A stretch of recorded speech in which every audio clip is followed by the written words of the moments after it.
Let me do a double check. Today is June 25th, 2021, and I survived the 2021 school year. Congratulations. Thank you. I did not quit. I did not retire, and I plan to return in the fall. So it's been pretty successful from what I can feel. So not having school boundaries, a physical school boundary, also made it like invisible boundaries for parents and kids. I've heard this from other teachers too. It would be the weirdest thing. People would contact you at all hours all of the hours. day and night. Like moms at 10:30. Hey, do you have a moment? I have a question about how to find, I don't know how to work with my kid on fractions. And you're like, it's 10:30. Well, I would work from 8:30 to 11 p.m.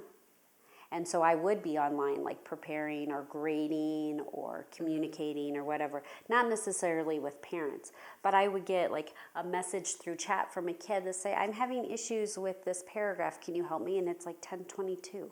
I know. So there were a blur and boundaries in the sense is that because we weren't at school and because we were remote and online, families felt that they had 24/7 access to us. Yes. And they could see if you were online, right? Mm-hmm. And you have to be online to prepare your lesson. I'm like, we're not a hospital system. We are not an insurance agency. That must have been hard. We don't staff 24/7. Yeah. That was weird. And I think that's something I've been kind of starting to make a list about things I want to ask my admin when we go back in the fall. Like some questions like, how do we renorm our community? Yeah, how can we reset these boundaries? What do we do this year if a kid is positive? Right. What do we do if a kid is positive and go home? Does that mean now we have one kid who's remote while the rest of the kids are in person? Because the neighborhood buildings no longer are offering remote. Oh. So if a family has decided that they are uncomfortable with returning to the classroom, they have to go back to the online program Jeffco had prior to the pandemic. Oh, okay. So next year, K-12, all of us are in the building 5 days a week. Yeah. All of us, and that's just how it is. So that's the plan. That's the plan. Do you foresee any more shutdowns? I don't know. I think probably what they're going to do at this point is if one kid is positive, that kid just goes home and everyone stays put. Mm-hmm. So then that's my new question, because that's super tough, I'll be honest with you, especially in an elementary setting, because you have like one kid on a computer and everybody does a turn and talk or does a pair or a small group, and you're picking up the computer and taking the kid to that group.